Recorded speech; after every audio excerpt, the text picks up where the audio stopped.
E aí pessoal, tudo bem? Faz tempo que eu não gravo vídeo, acho que vai fazer umas 3 semanas já que eu não gravei. E eu não tô tendo tempo, não tô parando na loja, tá? Mas eu tô gravando esse vídeo não é pra falar disso agora não, eu vou falar disso depois em outro vídeo. Por que eu tive que dar um tempo em gravação, aliás, por que eu não tive tempo pra gravar, a realidade é essa, né? Mas eu queria gravar esse vídeo por conta desse computador que tá aqui, o Robson tá mexendo nele.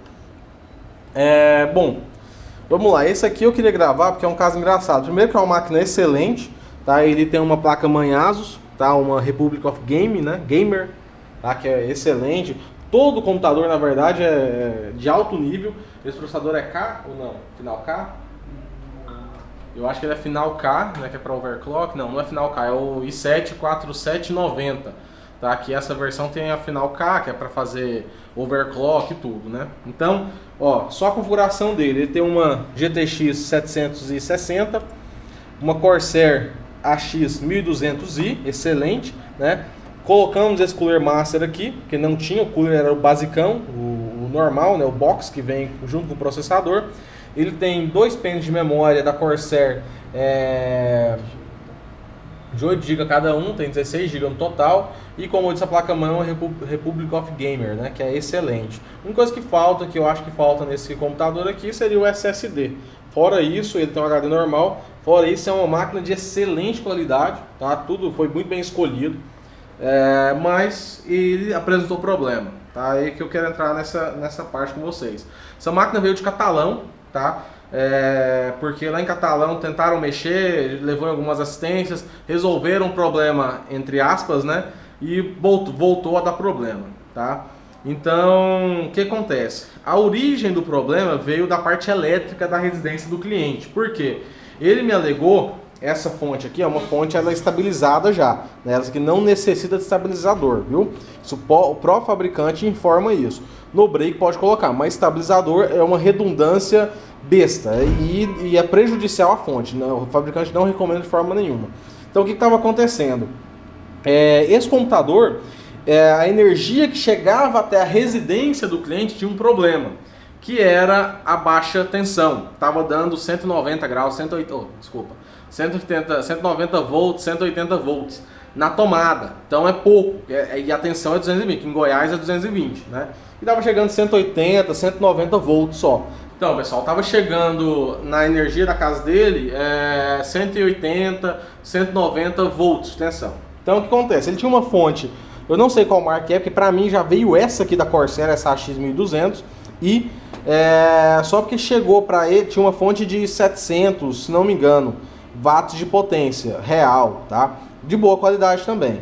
Só que com o tempo de uso e essa tensão baixa, e outro, ele estava usando um no-break, o estabilizador e uma régua, tá? Que é completamente desnecessário.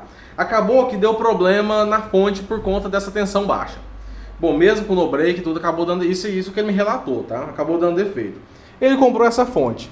Essa fonte que ela funcionou durante 2 meses até começar a apresentar problema. E qual que é o problema dela? Chega um determinado momento, com a máquina em uso, 1 hora de uso, 2 horas de uso, a máquina simplesmente desliga e não liga mais, não funciona mais. Então, o que foi feito? Primeira coisa, a gente deixou em teste aqui. Isso aqui é um tipo de equipamento que o teste é mais demorado em si do que a própria solução, porque a gente faz um procedimento, tem que deixar em teste. Faz outro procedimento, tem que deixar em teste, tá? Então é um tipo de coisa que demanda muito tempo no teste. 3 dias, 4 dias sem muito esforço para conseguir resolver esse problema. Até porque ele levou em outras assistências e nos outros locais eles mexiam, resolvia por 1 semana, depois voltava o problema. Então aqui a gente vai tentar resolver definitivamente, tá? Então o que acontece? Primeira coisa que a gente olhou, deixamos em teste de estresse para ver a temperatura de todos os equipamentos, tá? Primeira falha que a gente viu foi no processador. Esse processador é um i7 4790. Pelo fabricante, ele estipula que a temperatura máxima de trabalho é 72 graus, que é uma temperatura até baixa, né? Em relação a alguns outros que chega a 100 graus sem nenhum problema. O que estava acontecendo com o cooler padrão dele, tá? Que é o cooler box. Tá com ele aí, Robson? Ele vai pegar o cooler lá, um coolerzinho normal, todo mundo já viu, mas vamos pegar de todo jeito. ele estava usando o cooler padrão. No cooler padrão, no teste de estresse, lembrando que se ele rodar algum jogo, alguma coisa pesada, é basicamente um teste de estresse, tá? Ele acaba chegando ao mesmo processamento do teste. Então o cooler que estava usando era esse aqui, esse que é o original dele, que veio junto com a caixinha, tá? Com esse cooler aqui no teste de estresse, em pouquíssimo tempo ele chegava a 90 graus de temperatura, tá? Ele chegava a 90 graus e ficava ali quase chegando a 100 graus de temperatura. E para um processador que trabalha a 72 graus, é muito distante, né? 18 graus de diferença, é muita coisa, tá? Então o que a gente recomendou? Isso é uma recomendação, a gente recomendou a troca do cooler, colocar um cooler de melhor qualidade. Recomendamos o Cooler Master, ele aprovou. Agora a temperatura está chegando, deixa eu abrir aqui de novo, está chegando a 70 graus, isso no máximo, né? Vai aqui para mim, Robson, cadê a estatística? Ó, temperatura máxima, 71 graus no Core 2, tá? Mas no processador físico mesmo, na CPU, tá dando 57 graus, beleza? Temperatura máxima dele. Aqui já está rodando há 6 minutos, mas tinha rodado mais tempo antes, também chegou a 60 graus, se não me engano. Ou seja, tá 12 graus abaixo do que ele pode trabalhar no teste de estresse, tá? Então, resolvemos um problema. Não vou nem considerar como um problema, mas tinha uma coisa que certamente ia diminuir o tempo de vida do processador. Então resolvemos isso. Outro problema era a fonte. Eu não sei o que aconteceu, o Robson leu sobre essa fonte aqui, algumas coisas, e muita gente reclamando. Hã? Tá solto. Ah, tá. Tá solto aqui. Muita gente reclamando dessa fonte. Por quê? Dando muito problema.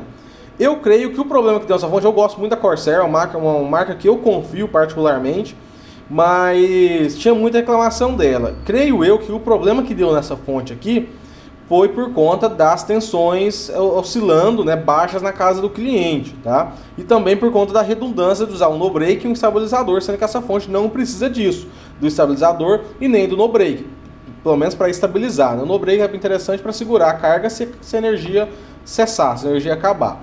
Então, creio que o defeito tenha sido causado por isso. O que acontece? A gente fez para ele o orçamento do reparo na fonte, fizemos o reparo na fonte já, tá? Ele queria mandar para a Corsair, só que acabou desistindo porque ia demorar muito. Então, ele preferiu fazer o reparo aqui com a gente. O que foi feito o reparo? Tinha um controlador com problema na fonte, trocamos ele, só que ainda assim o sensor de temperatura não estava atuando 100%. O que estava acontecendo? A fonte ela esquentava, chegava... o Robson fez um teste aqui, a 200 graus ela desligava, tá? Com a temperatura direto no sensor. Mas creio eu que em torno de 150 graus ela já desarma. Então ela estava esquentando. E é uma fonte que é de uma capacidade extrema, muito boa.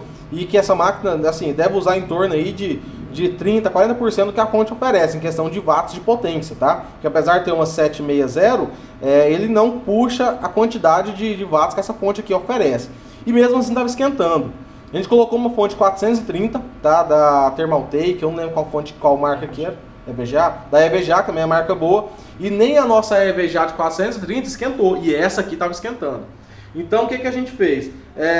A gente colocou através de software para o cooler girar. Por que através de software? Porque a gente não agride tanto a fonte, trocando sensor, às vezes não resolve o problema, ligar direto também. A gente até cogitou, mas seria uma agressão muito grande à fonte, ligar direto. Então o que o Robson baixou? Esse Corsair Link, tá? Tá com o mouse aí? Que o Corsair Link tem um controle total, que a temperatura tá no teste de estresse, começamos agora, mas está dando 27 graus só, com a rotação a 920 RPM. A vantagem de uma fonte de qualidade é essa, que você tem um controlador, um software para a própria fonte, tá? Então aqui a gente controla o cooler, né? Fixou a porcentagem para ele rodar com uma eficiência de 50%. E isso representa 920 RPM, oscila, claro, mas representa essa rotação. Beleza? Então, assim, o problema está resolvido, né? Creio eu, claro que vai ter que deixar em teste ainda, mas creio que o problema já está resolvido, que era simplesmente a fonte, né, que estava causando o desligamento, e tivemos uma prevenção, né, que é trocar esse cooler, porque com certeza o tempo de vida do processador diminui muito, trabalhando acima do que o fabricante estipula, que a Intel estipula, beleza? Queria gravar muito isso aqui porque eu nunca gravei dessa fonte, tá? Que é o mais importante, essa Corsair AX1200i, beleza? Então, bom, queria gravar só isso aqui mesmo. Depois eu volto aí pra falar sobre por que eu não tô gravando nesse período agora que passou, não tive como gravar, beleza? Lembrando que tem até um controlador de tensão, tá aqui, ó. Controlador de voltagem, 12 volts, 5 volts, tá completamente estável, 3.3, tá? Não é um teste extremamente preciso, mas ainda assim é um teste bom. É engraçado os 12 volts do processador, ele está puxando 12 amperes, né, a 128 watts de potência, ou seja, de 1.200 watts que ela oferece, 10%, 15% é só pro processador, tá? Porque os 12 volts aqui é do processador, então, e a amperagem também é muito, né? 12 watts de potência, fonte padrão, fonte básica de 250, dessas sem vergonha, tem 10 watts, não, desculpa, 10 amperes de potência só. E essa aqui, só o processador está puxando 12 de amperes de potência, beleza? É basicamente isso aí.